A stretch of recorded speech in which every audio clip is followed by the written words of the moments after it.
Are you interested in .NET 8? I know I am. In this video, I will show you how .NET 8 will make your ASP.NET Core development faster, easier, and more fun. In a previous video, I covered the general features of the upcoming .NET 8 platform. Check it out if you haven't already. Today, we'll focus entirely on what we know about ASP.NET Core from .NET 8 Preview 1 and Preview 2. Blazor United definitely is the hottest feature expected with .NET 8. Currently, we have MVC, Razor Pages, and Blazor. All of them have their strengths and weaknesses. Sometimes you would benefit from combining server-side and client-side rendering in a single web application. That's where Blazor United will make a huge difference in the future. The idea behind Blazor United is to have a single project that allows you to decide for every page if it is a server-side or client-side rendered page. Blazor United should allow us to render some components using Blazor Server and others using Blazor WebAssembly to get the best of both approaches. We will also be able to generate content server-side using the same Blazor component model, which will help create pages that search engines should index.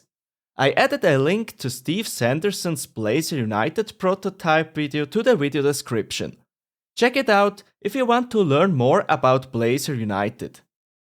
The Blazor QuickGrid component was added with .NET 8 Preview 2. It is a component optimized for performance and displays data as a table. It includes support for sorting, filtering, paging, and virtualization.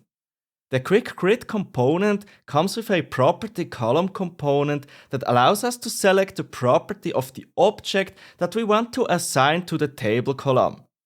There are convenient properties to enable sorting and formatting data.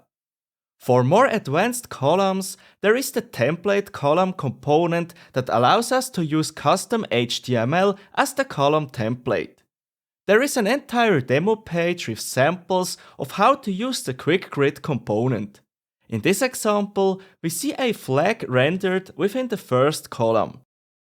My personal opinion is that components like this help us build applications that do not require a third-party UI controls library, for example, internal applications or tools. If we work on a project that already has a third-party UI controls library, we would probably also use their grid component.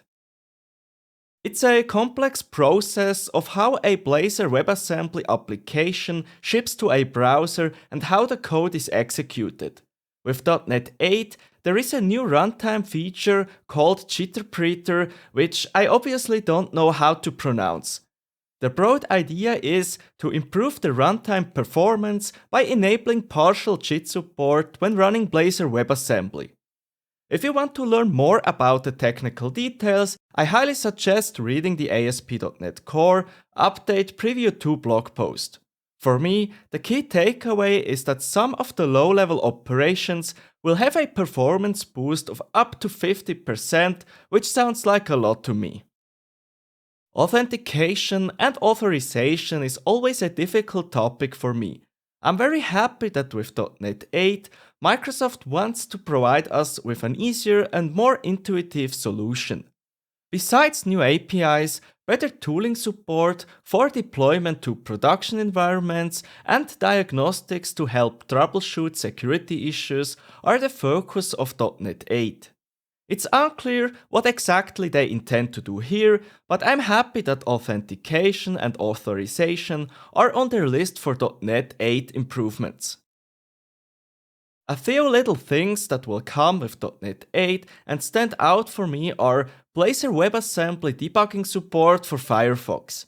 However, be aware that debugging from Visual Studio won't work. You have to configure the browser for remote debugging and connect the browser using the browser developer tools using the .NET WebAssembly proxy. There is a detailed step-by-step explanation in the blog post linked in the video description. HTTP 3 enabled by default. HTTP 3 promises faster connection setup besides other improvements. With .NET 7, using HTTP 3 was opt-in. Starting with .NET 8, HTTP 3 will be enabled by default for new projects. Hot reload support for class instance fields, properties, and events for .NET on WebAssembly. At the time of recording this video, there were 36 items split across the categories Servers and Protocols, Minimal APIs, MVC, and Blazor on the ASP.NET Core roadmap for .NET 8. If you are curious and want to learn more about what's coming with .NET 8 for ASP.NET Core, check out the link to the roadmap in the video description.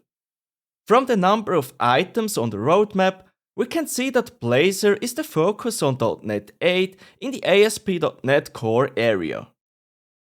A lot is going on and we're only at Preview 2. There are about 7 to 8 months until the final release of .NET 8.